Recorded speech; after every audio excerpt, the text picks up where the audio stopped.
Are you serious? Are you serious? What? Yes, violence is plaguing Jerusalem over, of course, this feast, the Rosh Hashanah, the beginning of the new year, the Feast of the Trumpets, has been filled with violence in Jerusalem.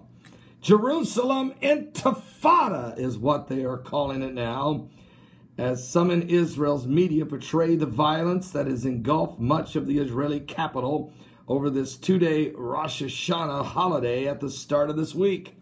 Now, across large portions of the city, Arab stone throwers have pelted Jewish motorcyclists, leading to the death of Alexander Lizovitz, age 64, who lost control of his motorcycle after a rock slammed through his windshield.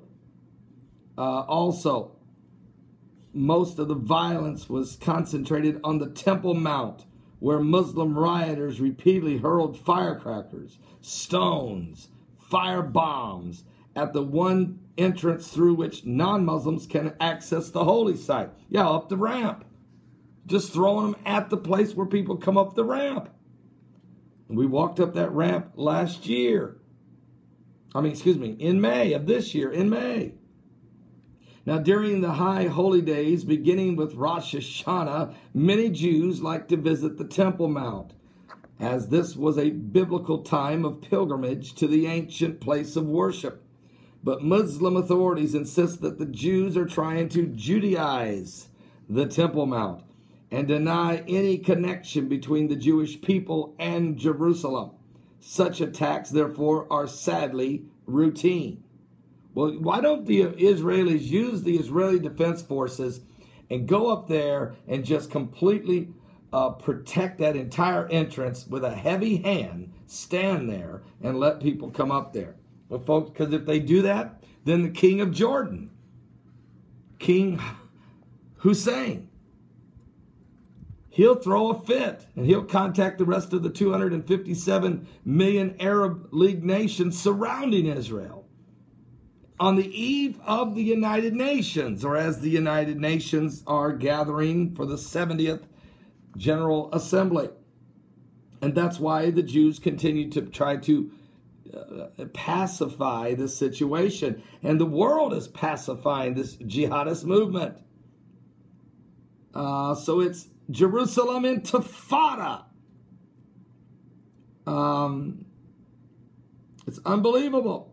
The Israeli establishment, under the leadership of a right-wing government, believes that this is the time for building the third temple and opening a religious war in which Israel cannot win, is what they said. Sheikh Kamal Habib, he is the deputy head of the Islamic movement in Israel, in an interview with Lebanese television stations with Al Mahadin. Now, notably, there was very little response from the international community. Yeah, I know, nobody. Me, Pastor Begley. Here's your response from the entire international community. Very little response from the international community until the Israeli police started responding to the life-threatening violence by using tear gas and shutting the Muslims inside their own mosque, the Dome of the Rock. Now, King Abdullah of Jordan, which officially oversees the religious matters at the Temple Mount, because he is the king of the Hashmonite kingdom, said that the provocation of Israel trying to maintain law and order would not be tolerated. To maintain law and order is a provocation? King Hussein, can I ask you, are you insane? Any more provocations in Jerusalem will affect the relationship between Jordan and Israel. And Jordan will have no choice but take action against who? Israel? No, they'll do it in they will go to the Security Council of the United Nations. So the UN Middle East envoy was worried that the ruckus atop the Temple Mount would increase hostility and violence in other parts of the region. And the United States Department spokesman John Kirby said that the Obama administration was deeply concerned by the recent and violence, well, it's ancient violence as well, and escalating tensions surrounding the Temple Mount. In typical fashion, Kirby suggested that Israel and visiting Jews were at least as much to blame for the situation as the rioting Muslims. Oh, Lord. It is absolutely critical that all sides exercise restraint, refrain from provocative actions and rhetoric, and preserve the historic status quo of the Temple Mount.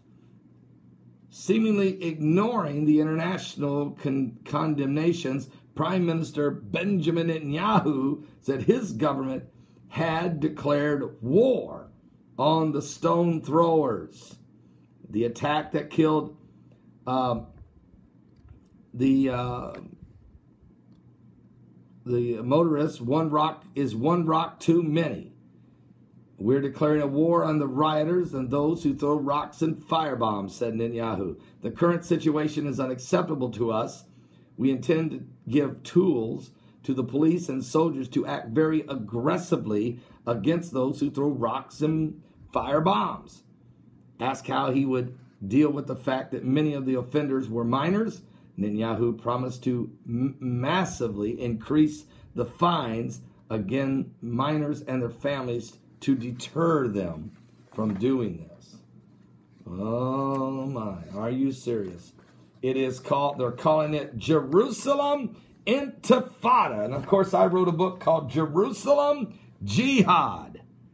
And you might want to get a copy of it, because it's exactly what's happening, is exactly what we wrote would happen in these last days. Give your life to Jesus Christ. We're living in the last days. Something biblical is going on with the signs of the second coming of Christ. Are you saved?